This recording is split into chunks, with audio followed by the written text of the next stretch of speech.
Erbil international airport और हरीर air base पर Shahid drone से अटैक हुआ है और इस हमले से यूएस दहल गया है। बड़ा सवाल यह है, क्या सोशल मीडिया पर वायरल होने वाले उन दावों में सच्चाई है जिनमें कहा जा रहा है कि ईरान ने यूएस मिलिट्री बेसिस को पूरी तरह से तबाह कर दिया है और कई सैकड़ों अमेरिकी सोल्जर्स मारे गए? आखिर नदन इराक की शांति को एक बार फिर किसने भंग किया? ग्राउंड ट्रूथ क्या है और नैरेटिव क्या है? आज हम इस पूरे मामले की सच्चाई का पर्दाफाश करेंगे। दर्शकों, मिडिल ईस्ट में चल रहा यूएस ईरान टेंशन अब एक ऐसे मोड़ पर पहुंच चुका है जहां हर बीती रात के साथ कोई ना कोई नई खबर सामने आ जाती है। इराक के कुर्दिस्तान रीजन में अर्बिल और हरीर एयर बेस के पास धमाकों की आवाज सुनी गई है।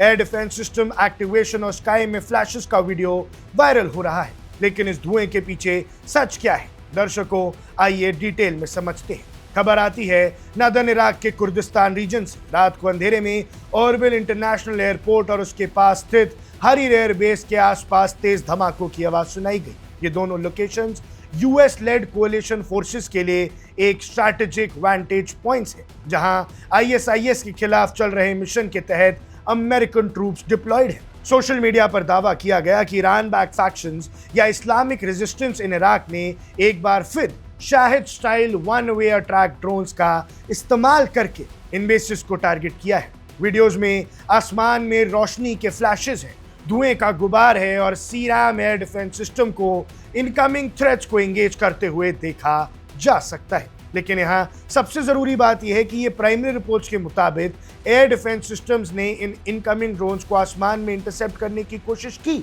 लेकिन फिर भी कई ड्रोन्स हैं जो पार कर गए। लोकल सिक्योरिटी सोर्सेज और रीजनल मीडिया के मुताबिक मेजर इंपैक्ट या कैजुअलिटीज की रिपोर्ट फिलहाल तो नहीं हुई है, लेकिन इसके बाद पूरे मिडिल ईस्ट में, चाहे वो इराक हो, चाहे वो कुवैत हो, चाहे वो जॉर्डन हो, चाहे वो बहरीन हो, चाहे वो सऊदी अरब हो, हर जगह यूएस ट्रूप्स, यूएस सैनिकों के बीच में अफरा तफरी मच गई है। मौत को इतनी पास देखकर ट्रंप के सोल्जर्स के पैर अब थर थर कांपने लगे। ऐसे किसी भी इंसिडेंट के बाद दर्शकों, डर तो लगता है। आपने देखा होगा कि कैसे ईरान की डेडली मिसाइल्स ने 200 अमेरिकन ट्रूप्स को मार दिया, ऐसा दावा किया ईरान ने। हालांकि यूएस ने इस बात से सहमति नहीं दी, पर आप खुद सोचिए, क्या यूएस खुद मानेगा कि हमारे 200 सैनिक मारे जा चुके हैं सिर्फ तब से जब से उन्होंने सीज फायर तोड़ा है? यानी पिछले 2-3 हफ्तों के अंदर यूएस के 200 सैनिक मारे जा चुके हैं, 11 एयरक्राफ्ट गिराए जा चुके हैं। ये जो दावे आईआरजीसी ने करे हैं, ये हिला देने वाले हैं। अब दर्शकों, एक पत्रकार के नजरिए से देखें तो ये एक क्लासिक केस है जहां आईआरजीसी हथियारों से भी हमला कर रही है और इंफॉर्मेशन वॉरफेयर से भी। आप समझिए, 200 लोगों के मारे जाने की खबर को चाहे यूएस दबाने की कोशिश भी करे, फिर भी इससे ट्रंप की सरकार पर प्रेशर पड़ने वाला है। जी हां दर्शकों, अगर डोनाल्ड ट्रंप इस जंग को जल्दी रोक नहीं पाते तो इस बात में कोई संदेह नहीं है कि उनकी जो पूरी सरकार है वो गिर सकती है।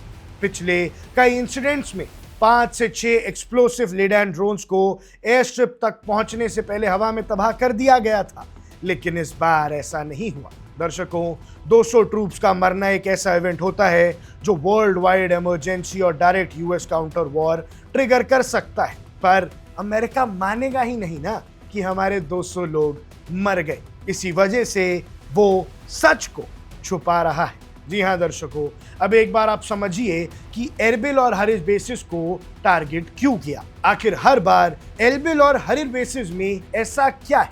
इसकी वजह है ज्योग्राफिकली और मिलिटरीली उनकी लोकेशन। एरबिल इराकी कुर्दिस्तान की कैपिटल है। यहाँ यूएस कॉन्सुलेट के साथ साथ एक बड़ा मिलिट्री फुटप्रिंट है। हरीर एयर बेस अर्बिल के नॉर्थ ईस्ट में है और ये यूएस मिलिट्री के सर्विलियंस, रिफ्यूलिंग और लॉजिस्टिक ऑप्स का सेंट्रल हब माना जाता है। ईरान और उनके रीजनल एलाइज जैसे हिजबुल्ला और इस्लामिक रेजिस्टेंस इन इराक का मानना है कि जब तक यूएस फोर्सेस इराक और सीरिया में मौजूद हैं, तब तक रीजनल डोमिनेंस उनके हाथ में आ ही नहीं सकती। इसकी वजह से वो low cost, high impact Shahid drones और कत्यूशा रॉकेट्स का इस्तेमाल करके यूएस बेसिस पर कॉन्टिन्यूस प्रेशर बनाए रखने की कोशिश करते हैं। ये अटैक्स ज्यादातर सिंबॉलिक होते हैं ताकि यूएस के पॉलिटिकल लीडरशिप पर इंटरनल प्रेशर बने कि वो इराक से अपनी ट्रूप्स को पूरी तरह विड्रॉ कर लें। लेकिन दर्शकों, मिडिल ईस्ट में बुलेट चलने से पहले इंटरनेट पर खबरें दौड़ने लगती हैं, तो उससे हम कहते हैं द फॉग ऑफ वॉर। ऐसे फास्ट मूविंग कॉन्फ्लिक्ट्स में हमें देखना होगा कि भैया आखिर कितनी डिस्ट्रक्शन ईरान दे सकता है अमेरिका को और कब तक अमेरिका इन हमलों को झेल पाएगा। कोई ना कोई सैचुरेशन पॉइंट तो अमेरिका का भी होगा। ऐसे में आपको क्या लगता है, आपकी क्या राय है, हमें कमेंट सेक्शन में जरूर बताइएगा। अब देख रहे हैं वन इंडिया, मैं हूं आकुश Kaushik. Subscribe to One India and never miss an update. Download the One India app now.